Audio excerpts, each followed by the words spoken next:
Hello everyone, welcome back to the channel. If you're new here, my name is Alice. Thank you so much for joining me, and today's video is going to be about the new moon in Capricorn.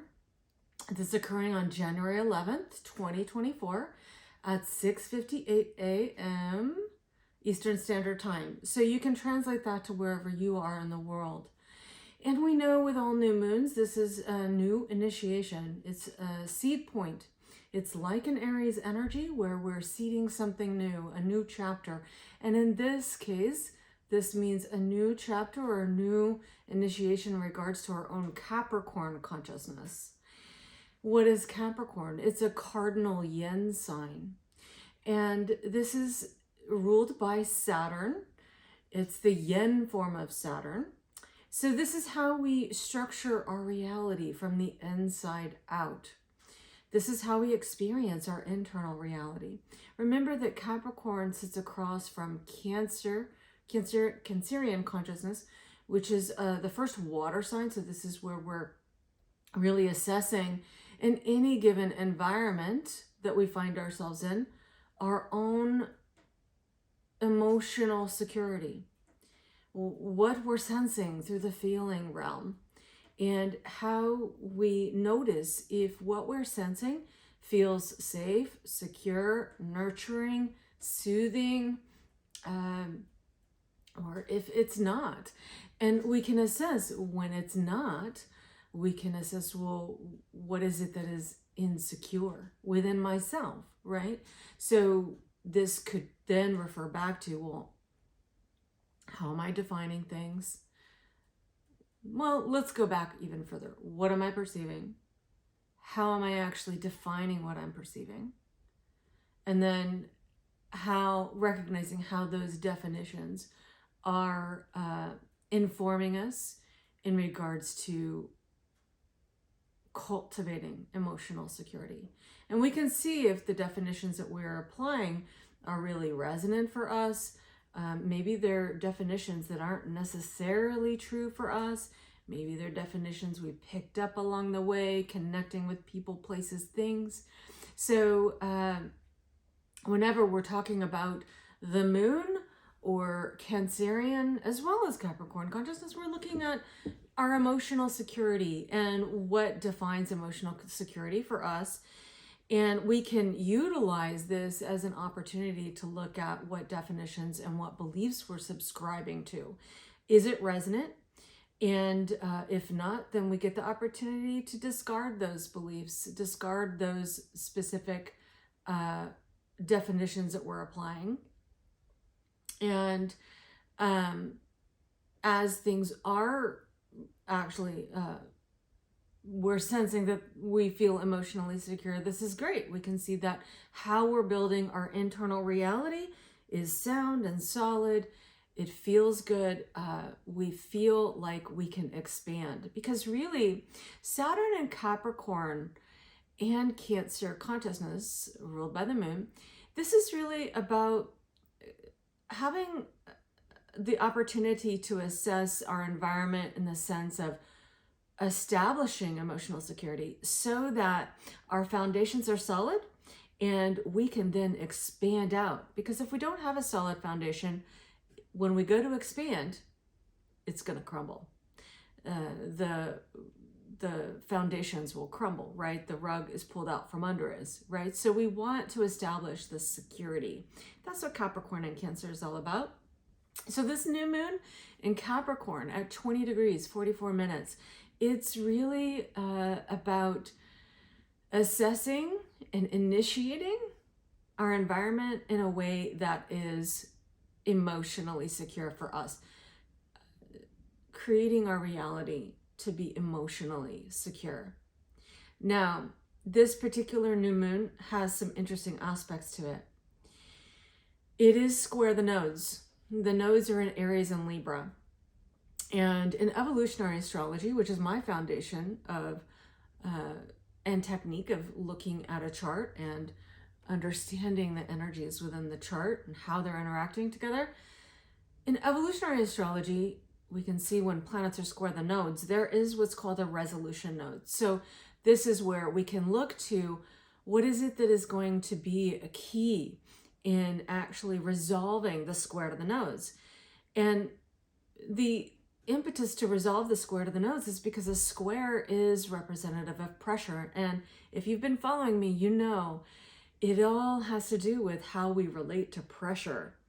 So we can assess the pressure and actually harness the energy there. There's energy to be had. When there's a square, there's this impetus and this pressure to really catapult us into a direction that's encompassing, that's actually integrative of both the nodes in this case, right? Square to the nose. And so this is Aries and Libra, our own personal needs, and as that relates to relating to anything and everything in the outside world. So the resolution node is Libra, ruled by Venus, yang form of Venus. Libra's a yang sign. It is a cardinal sign, so it's initiating. Now, because the resolution node is the south node, then we're going to be looking at our relationships to anything and everything and how we're deriving emotional security within that. Now, what's also interesting is the sun moon is trine Uranus in Taurus, which is really beneficial, and it is about integration. Uranus is about integrating more, encompassing all the elements, connecting the dots, right? So that we can actually be fully informed in moving into what is new, right? What is the new moment? And so with a square to the nose, with the sun and moon, and then we've got the sun and moon trine Uranus, this is, are you fully integrating your essential needs? This is really about assessing what your essential needs are in any given relationship, any situation, any relationship with people, places, things. Are you integrating your needs? We want to make sure that we're integrating our own essential needs. We want to be assessing what are our essential needs in any given relationship. These are our deal breakers, because if our essential needs are being compromised, so we're detaching from our essential needs in order to be in any kind of situation, place, or thing, relationship, then this is where we would cause trauma. This is where the trine to Uranus would be actually a fragmentation in consciousness. This would be an ease in fragmenting our consciousness, in compartmentalizing, in actually segregating, separating ourselves from our natural core essence. This is not what we want to be doing. We actually want to be integrating our needs more, especially with the Aries and Libra nodes. This is what it's about. It's about really assessing in the here now moment, what are my needs now? Now that I've evolved, grown, especially with Pluto through Capricorn since 2008. Now that we've evolved and grown, we've been doing this digging with Pluto, as Pluto does, digs down deep to the core things in our own Capricorn consciousness, how we're structuring our reality from the inside out based on what we actually subscribe to, meaning beliefs, ideas, definitions of things. As we've been really looking at that territory within our own yin consciousness internally, how we're setting ourselves up to build in the what we see as the external reality, where we're projecting our consciousness from the inside out.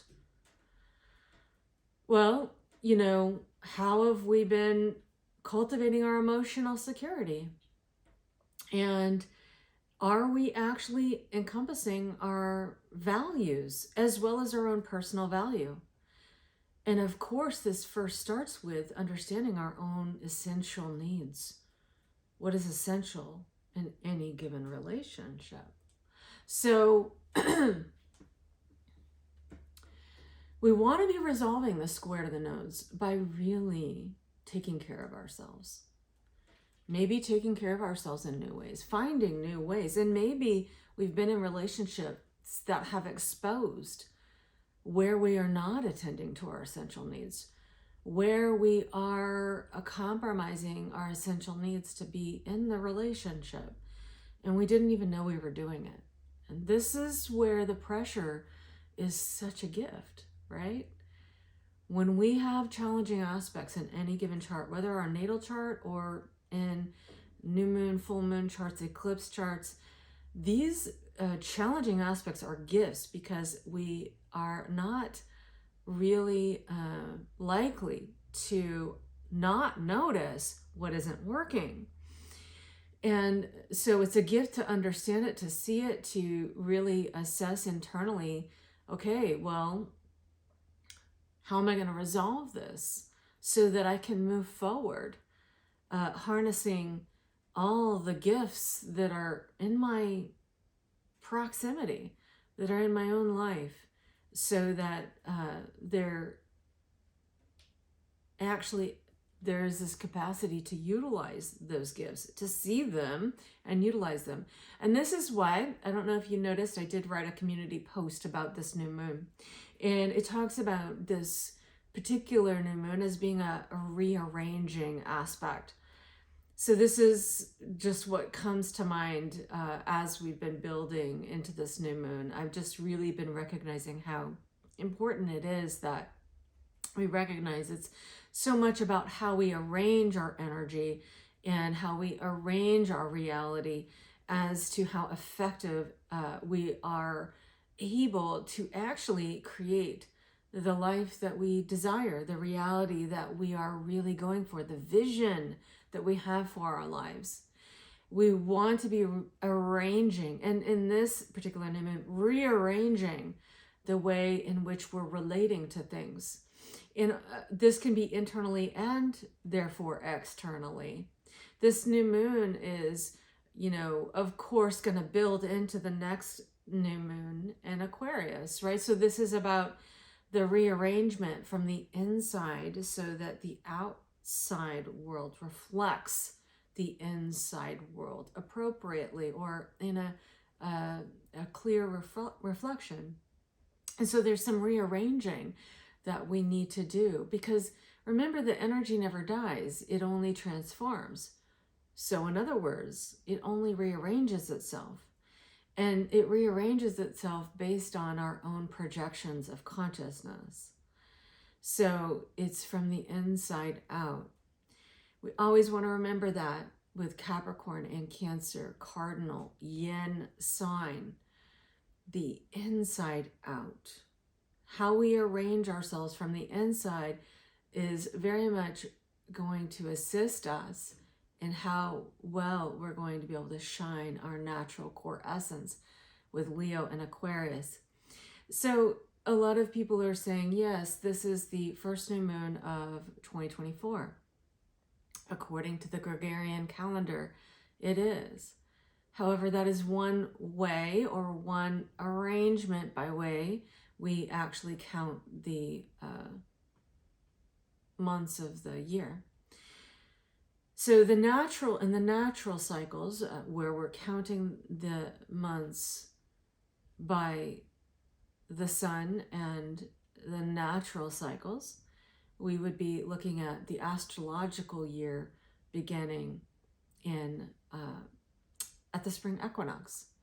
So I want to clarify this, because so much it is important how we actually arrange the way in which we look at things, right? From what vantage point we're looking from. It doesn't mean that the Gregorian calendar is necessarily bad or good. It just means that there's another way of looking.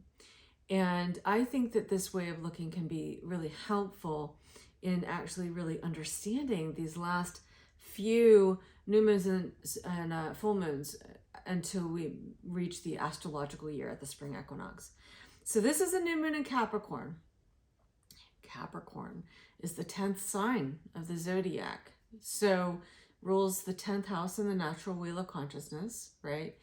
And we know that once we find ourselves in Capricorn consciousness, this is actually reflective of a seed point that was actually beginning at the astrological new year back at the last spring equinox.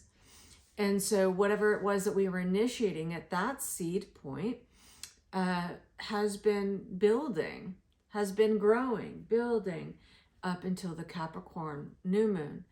And so at this point, we could be looking at this new moon from the vantage point that we're looking at what we've built and what is actually stable, solid, creating a nice foundation for the fruitioning of what it is we've been building. And what is it that actually isn't working? What is needing to fall away? That actually doesn't contribute to the longevity of the foundations that we've been building that then support our next seed points. And so at the next astrological year.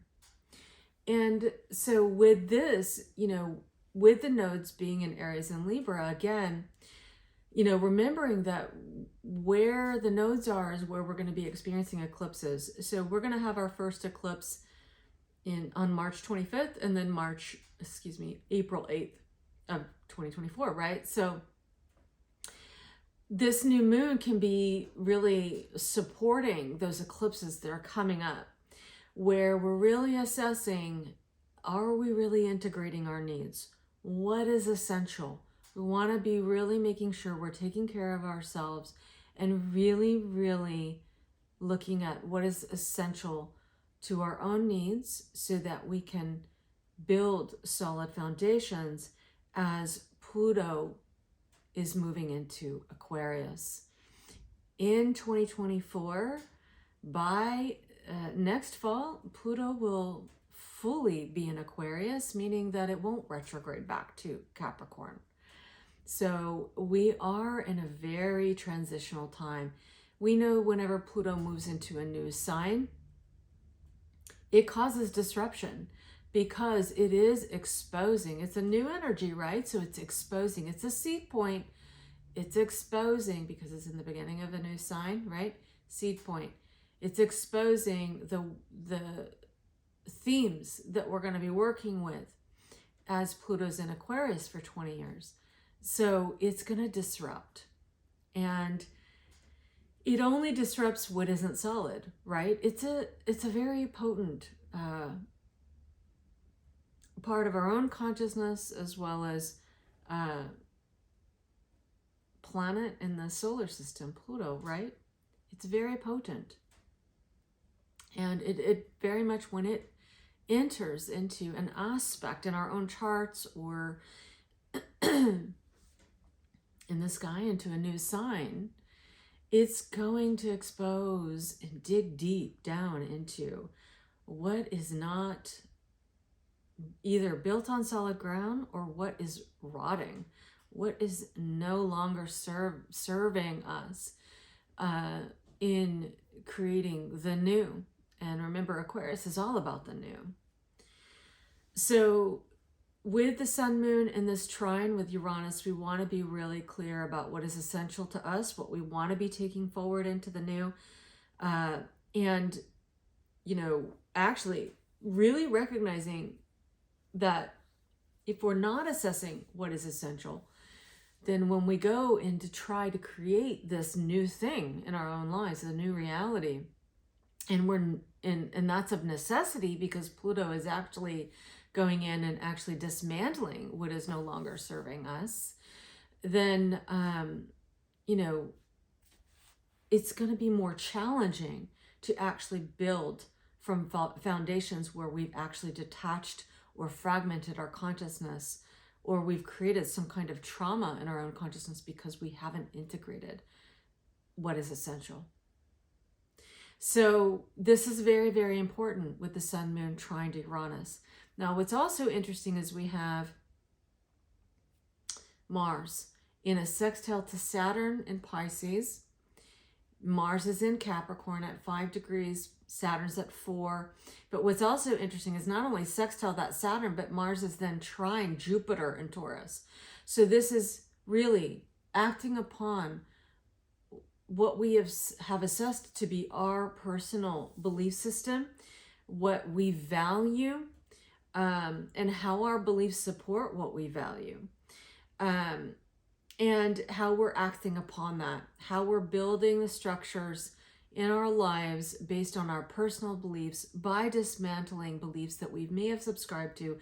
Maybe we picked them up from the collective unconscious, just the collective, the groups that we found ourselves in, the family line that we were born into, or the structures in society we've inherited, maybe ancestral memories we've been actually acting on behalf of, that really aren't resonant with what is current in our own evolutionary momentum. We can have been looking at our belief systems and recognizing, well, that served me at one time, but that doesn't resonate with me anymore. I've learned, I've grown more. I've found new ideas to actually invest in that really support me in my life path in the moment. And I really need to continue to discover that and expand on that, right?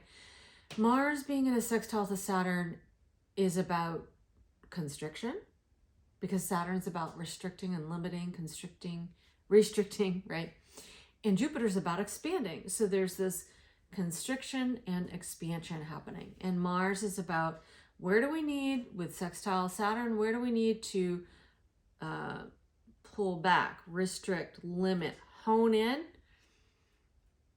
and so that it actually supports the expanding, right?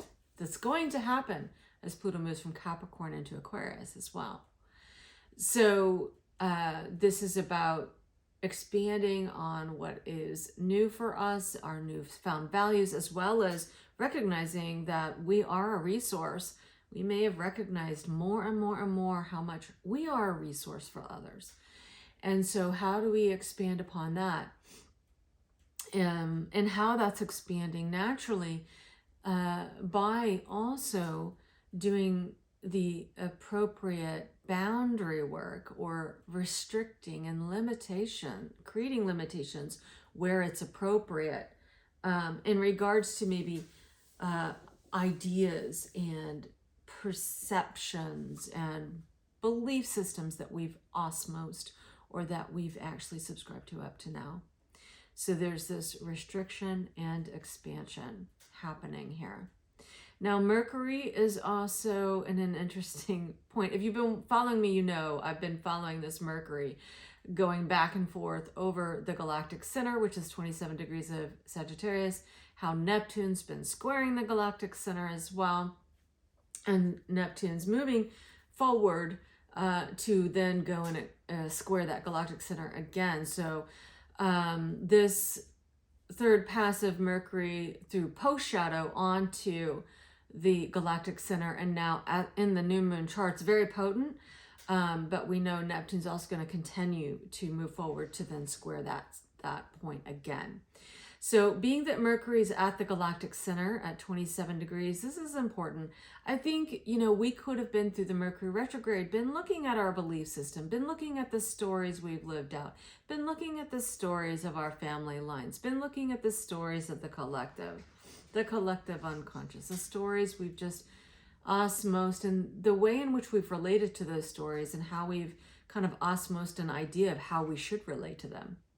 We could have found that, hey, there's another way of relating. Maybe something that's more expansive. We could be relating to this in a way where we're actually seeing that all stories have benefited us, but it's how we're relating to them. We can expand our consciousness by understanding that our power is in how we relate to them, what we make them mean, based on how we personally relate.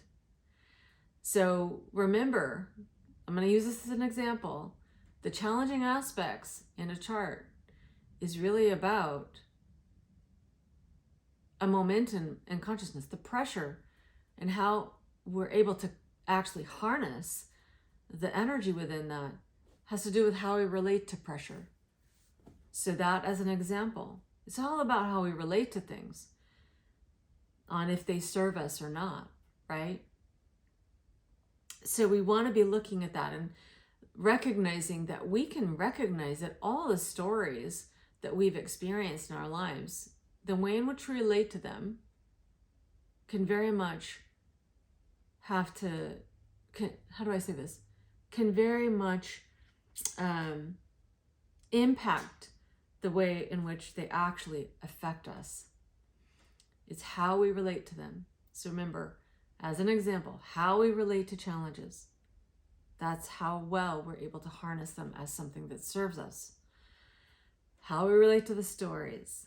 This is how well they can serve us, because all things are meant to support us. How could they not? We are an expression, a creative expression of the divine, of God, goddess consciousness, of the creative principle. So therefore, all things are meant to serve us, even challenges. It's not always easy. It's not always easy to look at things in that way. And yes, the thing is, it doesn't mean deny how you feel. When things are challenging, we're going to feel that. But as quickly as we can come back to center, remembering, everything, positive and what we see as negative, are really supporting us. So how can we utilize this? Be creative and utilize this to actually be something that serves us. How we can transmute it into something that serves us, into creating something new. And this is what Pluto moving into Aquarius is going to be about too. The new, how well we're able to actually integrate everything to actually create something new and to shine our light, to self-actualize our light in much bigger ways. And also to really get the opportunity to express our natural core essence in new ways as well.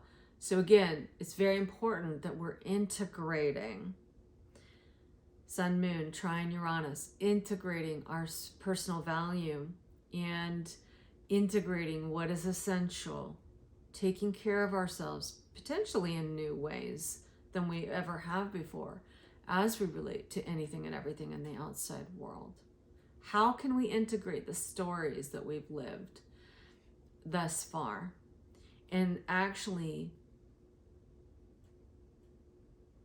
recognize the gifts that they are in assisting us to actually transmute them into something that actually builds a strong foundation for building something new.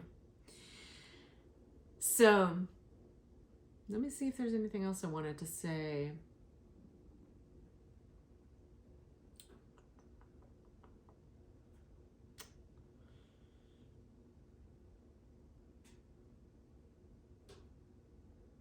So just to reiterate, this new moon is all about rearranging things, even if it's within your own mind.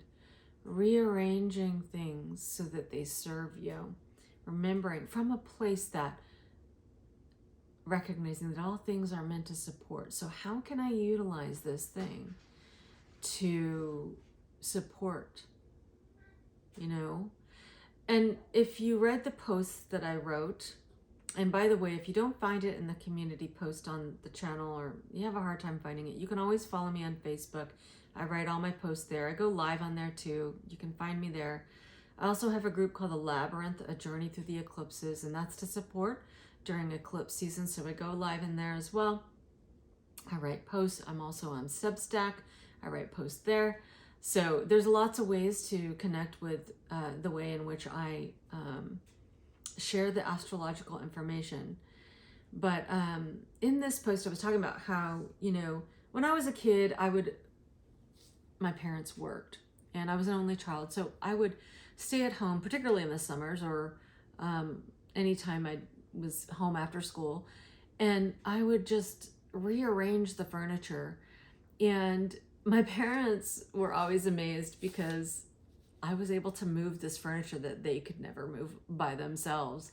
And I remember doing it. And I was so patient. It was just inch by inch because I was determined to move this piece of furniture because it was going to look so much better and be so much more effective in a new spot in the living room or wherever it was, right? So they would come home and I would rearrange. I had rearranged the whole living room or the house, and everything just looked better. You know, I would find that the energy felt different. Everything felt more alive and potent and even functional, because I had moved this specific piece that then was next to this other piece that actually accentuated its beauty, you know, or it accentuated its function. I was able, you know, you were able to actually see it there, and you were able to actually utilize it more effectively because it was easy to get to or easy to see or whatever, right? And another piece too is I would polish the furniture, or would clean everything, and everything would look so much more beautiful and valuable, and you know, you would just love it more because it was like cared for and tended to, and it was in its right spot. You know, it was in a spot that it actually functioned well, and it was used more because of that. And so things didn't go overlooked or unused or uncared for, right? I use this analogy because this is what this new moon's about. It's about rearranging the things in your life so that you can see the gifts that you already have more, so that you can utilize them more effectively in your life. Because we're given everything we need if we can only see how much of a blessing it is to actually utilize it more effectively in our lives, so that it becomes even more of a resource because we're using it, we're noticing it, we're arranging it in such a way that it can be in its most effective place in our life, most valued in our life, and it shines in our life. And we want to position ourselves in our own lives in that way as well. We want to be relating in a way where we're positioning ourselves in such a way that we're really valuing ourselves, valuing what is essential, valuing our natural core essence, valuing what we're sensing, positioning ourselves in a way that is authentic to who we are, authentic to our personal truth, authentic to our personal value. We cannot be truly shining or of contributing our inherent value if we're not positioning ourselves in such a way where we're valuing our essential core needs. We cannot compromise our essential needs and ourselves in order to be in things that are actually going to, reflect back that mutual resource. So am I saying this correctly? Let me say this a little bit more clearly, is that if we're compromising our essential needs, we're just not valuing ourselves. Therefore, we are going to stay in relationships, situations, people, places, things that are not even able to see us, see our light, see us as a resource, nor give resources back to us when we're not valuing what is essential for us and valuing ourselves. So this is maybe some of the rearranging that needs to happen. Maybe there's some relationships that we really love, we really value, but they may need to transform. They may need to actually, they serve a different purpose in our lives now. Relationship what was a close relationship is now best suited as an acquaintance. Maybe a business relationship is now best suited as a different kind of business, or maybe even a going from business relationship to friendship, or a friendship to a business relationship. Maybe a romantic partnership is best suited as a friendship, or maybe a friendship is best suited as a romantic partnership. So there's just this rearranging where things can actually reflect a newfound value. But first and foremost, that can only happen when we're arranging from the inside out our personal needs, our own value, our own values, our own belief systems that work for us. So we're structuring reality from the inside out. And we're going to continue to do that with the next new moon, full moon cycles. And remember, this new moon actually really extends out to the next full moon in Capricorn in the summer of 2024. So we can be working with this new moon between now and then. Really making sure we're arranging ourselves, positioning ourselves in any given relationship where first and foremost our essential needs are being met. We know what they are. We are implementing, moving forward with the implementation of making sure we're creating the parameters by which we personally can shine. We personally are emanating our natural needs, core essence, values, value, and beliefs. And we can create from that solid foundation. So I hope this has been helpful. Thank you so much for joining me. If you find this is valuable, please do like the video. It means a lot to me because it does boost the algorithm. If you would like to subscribe to my channel, the more the merrier, please do. I like to do new moon, full moon updates, and then I do try to trickle in some other updates around some important transits that I want to talk about and share with you. So I do those. And if you have any insights, thoughts, questions, it always makes the conversation more rich. I love interacting with you and engaging the conversation more. So please do feel free to leave comments. That also boosts the algorithm. And of course, I appreciate that. So please do if you feel inclined. And so thanks again for joining me, and I'll see you on the next video.